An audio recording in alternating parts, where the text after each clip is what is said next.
హైదరాబాద్ లో దారుణం చోటు చేసుకుంది. మైలార్దేవ్పల్లి పరిధిలోని శాస్త్రీపురం డైమండ్ హిల్స్ లో నివసించే షేక్ ఇమ్రాన్ నాంపల్లికి చెందిన ఫైనాన్షియర్ తో కొంత డబ్బును అప్పుగా తీసుకున్నాడు. ఇమ్రాన్ తీసుకున్న మొత్తం డబ్బును తిరిగి చెల్లించిన వడ్డీ పేరుతో ఫైనాన్షియర్ వేధింపులకు గురిచేశారు. దీంతో ఇమ్రాన్ ఆత్మహత్య చేసుకున్నాడు. తమ సోదరుడి మృతికి ఫైనాన్షియర్ కారణమంటూ అతడిపై పోలీసులకు ఫిర్యాదు చేశారు. పోలీసులు కేసు నమోదు చేసి దర్యాప్తు చేపట్టారు.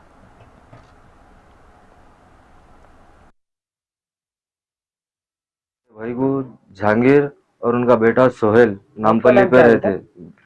आमिर है, मैं टोली चौकी का रहने वाला हूँ। जहांगीर और सोहेल दोनों भी टोली चौकी के छे। साथ में सामान के ऐसे पैसे लगाते ना, फाइनेंसर आए दोनों मिलके पैसे लगा के मेरे भाई को 2 महीने पहले 8 लाख रुपए देके 12 लाख रुपए लिए।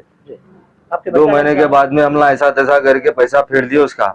फेर देने के बाद में फिर अब उसको 8 दिन 10 दिन पहले पैसे दिए, साइड पे लगाना है बोल के। साइड पे लगा के पैसे मिट्टी में 3 लाख रुपए बोले, 3 लाख की जगह 9 लाख रुपए तक अभी तक ले लिए लोग। लेने के बाद में भी फिर अभी और पैसे देना ही चाहिए बोल के टॉर्चर कर रहे थे। अब उसकी वजह से मेरा भाई सुसाइड कर लिया। 2 दिन से मेरे को फोन कर रहे, मेरे मामू को फोन कर रहे, लोग दोनों टॉर्चर कर दे रहे हम लोगों को फोन करके। हम लोग बोले हम लोग को मालूम नहीं, इससे पहले आप लोग दिए, हम लोग जबरदस्ती करके मामा पैसे माई पैसे डाल के फेर दिए पूरे। फेरने के बाद में अब फिर होना बोल के उसको चुप खाली के पैसे देते गए, बढ़ाते गए, दिए 3 लाख रुपए 9 लाख रुपए तक ले लिया बोले लोग। इन्हों फाइनेंसिस करते पूरी नामपल्ली में मशहूर है लोग दोनों। बच्चा तो अब आया, बच्चे को ट्रेनिंग कर रहे। सो 2 दिन से मेरे पास पूरे रिकॉर्डिंग आए लोग, जो गालियां दिए, जो फोन पे बोले, मेरे को फोन करके बोले, सो मेरे बड़े भाई को बोले, सो पूरा रिकॉर्डिंग है मेरे पास उन लोगों की। 9 बजे के टाइम पे हम लोग को मालूम हुआ उनकी वाइफ भी नहीं थी, चाबी मंगा लिए थे। जहांगीर है बाबा का नाम, बेटे का नाम सोहेल है। दोनों की नामपल्ली पे दुकान है, एक मीनार मस्जिद के बिल्कुल सामने। ये लोग हैं दोनों बाबा बेटे।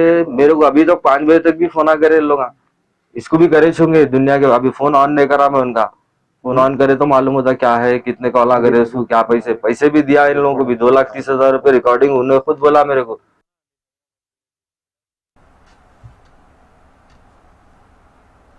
హైదరాబాద్ లో దారుణం చోటు చేసుకుంది. మైలార్దేవ్పల్లి పరిధిలోని శాస్త్రీపురం డైమండ్ హిల్స్ లో నివసించే షేక్ ఇమ్రాన్ నాంపల్లికి చెందిన ఫైనాన్షియర్ తో కొంత డబ్బును అప్పుగా తీసుకున్నాడు.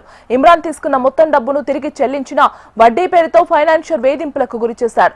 దీంతో ఇమ్రాన్ ఆత్మహత్య చేసుకున్నాడు. ఇక ఇదే అంశానికి సంబంధించి మరింత సమాచారం అందించడానికి మా హైదరాబాద్ బ్యూరో చీఫ్ రమణ ఫోన్లో సిద్ధంగా ఉన్నారు. రమణ, నగరంలో ఫైనాన్షియల్ వేధింపులైతే ఆగడం లేదు. చాలా రోజులుగా ఇలాంటి ఇన్సిడెంట్స్ వరుసగా జరుగుతూనే ఉన్నాయి. అయితే ఇప్పుడు తాజాగా జరిగిన ఈ ఇన్సిడెంట్ మైలార్దేవ్పల్లి పోలీస్ స్టేషన్ పరిధిలోని శాస్త్రీపురం డైమండ్ హిల్స్ లో చోటు చేసుకుంది. అక్కడ నివసించే షేక్ ఇమ్రాన్ అనే వ్యక్తి కొంత రోజుల క్రితం తను ఇద్దరు ఫైనాన్షియర్స్ ఎవరుంటారు, జహాంగీర్, సోహెల్, వీరిద్దరు నాంపల్లిలో ఫైనాన్స్ కంపెనీని నిర్వహిస్తున్నారు. వీరి వద్ద కొంత డబ్బులు అప్పు తీసుకున్నారు. అప్పు తీసుకున్న తర్వాత డబ్బులు నెల చెల్లిస్తున్నాయి, అసలు కూడా చెల్లించడం చెప్తున్నారు. అయితే ఇప్పటికీ అసలు పూర్తయినప్పటికీ ఇంకా వడ్డీ పూర్తిగా చెల్లించలేదనేటువంటి ఆరోపణతో వారు వడ్డీ చెల్లించాలంటూ కూడా ప్రతిరోజు వేయించడంతో ఇంటికి కూడా వచ్చి ఫ్యామిలీ కుటుంబ సభ్యుల ముందే దూషించడంతో తీవ్రమైన మనస్తాపానికి గురయ్యాడు. దానిలో భాగంగానే ఇంట్లో ఎవరైన సమయంలో ఫ్యాన్ కురేసుకుని ఆత్మహత్య చేసుకున్నాడు. ప్రస్తుతం దీనికి సంబంధించి పోలీసులు కుటుంబ సభ్యుల ఫిర్యాదు మేరకైతే కేసు నమోదు చేసుకుని దర్యాప్తు చేస్తున్నారు. ముఖ్యంగా నగరంలో చాలా చోట్ల ఇప్పటికే అసలు ఫైనాన్స్లకు మామూలుగా అనుమతులు లేవు, కానీ చాలా చోట్ల డైలీ ఫైనాన్స్ అని, నెలవారీ ఫైనాన్స్ అంటూ చాలా చోట్ల ఈ ఫైనాన్స్ వ్యాపారం అయితే కొనసాగుతుంది. అయితే దానికి వడ్డీ అనే దానికి ఒక అదుపు లేకుండా వసూలు చేస్తూ ఉన్నారు. చాలా పెద్ద మొత్తంలో వడ్డీ వసూలు చేస్తున్నట్టుగా ఆరోపణలు ఉన్నాయి. ఈ క్రమంలో దీనికి సంబంధించి సమస్యలు పరిష్కరించాలంటూ కూడా స్థానికులు కానీ నగర ప్రజలు కోరుకుంటారు. అయితే రమణ, ఫైనాన్షియర్ ని పోలీసులు అదుపులోకి తీసుకున్నారా? ఇప్పుడు బంధువుల ఫిర్యాదు మేరకు వారిపై కేసు నమోదు చేశారు కాబట్టి నెక్స్ట్ ఇంకా కేసు దర్యాప్తులో భాగంగా అన్ని రకాల వివరాలు తీసుకుంటారు. దానికి సంబంధించి చర్యలు తీసుకునే అవకాశం అయితే ఉంటుంది. అంటే ముద్దునికి సంబంధించి సూసైడ్ చేసుకున్నప్పుడు సూసైడ్ లెటర్ కానీ ఇలాంటి ఆధారాలు ఏమీ లేవు. కేవలం బంధువులు ఇచ్చిన ఫిర్యాదు మేరకు మాత్రమే కేసు నమోదు చేస్తారు కాబట్టి దర్యాప్తు చేస్తూ ఉన్నారు. అన్ని పూర్తి స్థాయిలో పరిశీలించిన తర్వాత ఖచ్చితంగా ఎవరైతే ఇమ్రాన్ సంబంధించిన ఆత్మహత్యకు వీలే కారణమని రుజువు అయితే మాత్రం ఖచ్చితంగా చేపడతామంటూ పోలీసులు చెప్తున్నారు.